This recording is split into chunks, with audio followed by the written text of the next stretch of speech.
Hey guys, this is Chef Edward Bugia and welcome to my kitchen. We're gonna be making a very simple recipe. I usually cook late at night because the whole day I have work. I get to eat very late dinners. Usually, I'm a sandwich kind of guy. So I have leftovers, turn them into a sandwich. So that's what I'm gonna be doing now. I have this lovely sandwich loaf from John Doe PH. It's a sourdough loaf. A disclaimer, I'm part of this group. We make really good sourdough breads and I would want people to come and experience it. So there, I'm using it for this. I'm making a fantastic grilled cheese sandwich. Yeah, so let's get to it. So first thing I'm gonna do is slice up this sandwich loaf. We sell them. It's John Doe sandwich and whole loaves. You can choose to have it sliced, but we'd prefer that the customer slice it. So here we go. Okay. You don't want your sandwich slice to be too thick because your cheese will have a hard time melting. So just your standard, maybe, 3/4 inch, 1 inch slice will do. That's one. There you go. And another one. There. These are the 6 simple ingredients we need for this grilled cheese.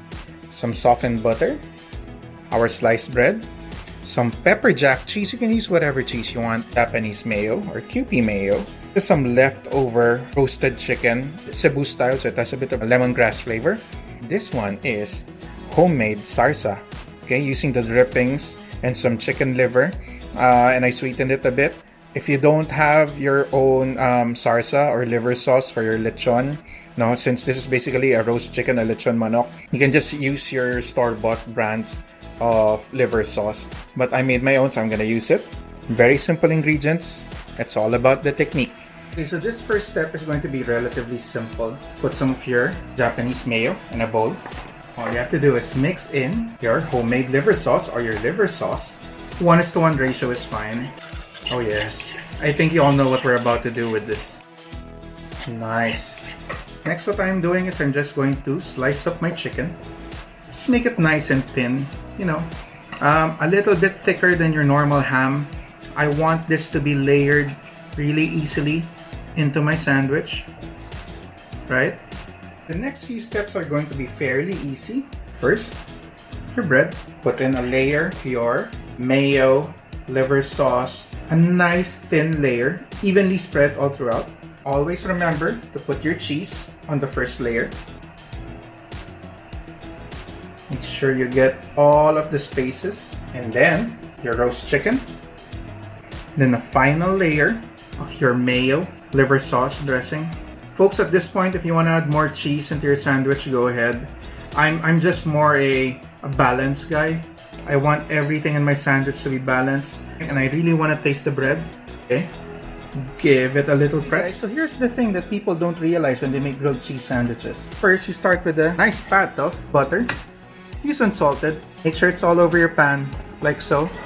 What people don't understand when they make grilled cheese sandwiches is it has to be started on a cold pan, because if you start it when the pan is too warm, you're gonna start crisping up your bread and toasting it even without your cheese melting yet.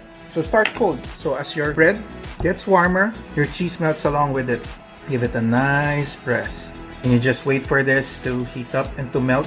You're gonna see the cheese start oozing out. Use your sense of smell. Once you smell the butter getting a bit nutty, starting to brown, that means it's also turning brown underneath. Use your hands if you can. Okay? Just spin it around so that it gets all the butter in your pan. If you have a brush, okay, a pastry brush, what you can do is, since there's excess butter on the sides of your pan, you can start brushing the top portion of your bread so that you have an easier time once you start flipping your grilled cheese. What you want to see is a nice golden brown underneath. So let's check it out. There you go. Okay, time to flip. 1, 2, 3. Beautiful. Just keep on pressing. See that? Nice. If you feel your cheese is not melted enough, but for me, I think it's melted enough. One technique is you can put a little bit of water into your pan. Just a little bit, like maybe a few drops. Put a lid, then the steam will create additional heat to start melting your cheese. But pepper jack cheese is a highly meltable cheese. Very melty in a way that you don't really have to worry about it. This is what you want to hear. You do a grilled cheese. Hear that? You want that crisp layer. time to check the bottom part of my sandwich. Oh my, this is looking perfect. Let's do just one more flip so that we're sure that the cheese is melted. But look at that, it's already starting to ooze out. Oh my. Okay, so your sandwich goes right on top of your chopping board. Always slice diagonally. I don't know why. I just, I like it diagonal. Hear that crisp? You have that proper golden browning from the butter. Oh yes. Oh yes. There you go. That's a cheese pull. Hey guys, so this is my roast chicken grilled cheese sandwich. Thank you very much. That was amazing. Easy, quick recipe. Now anyone can make grilled cheese at home. Thank you. Bye. Peace.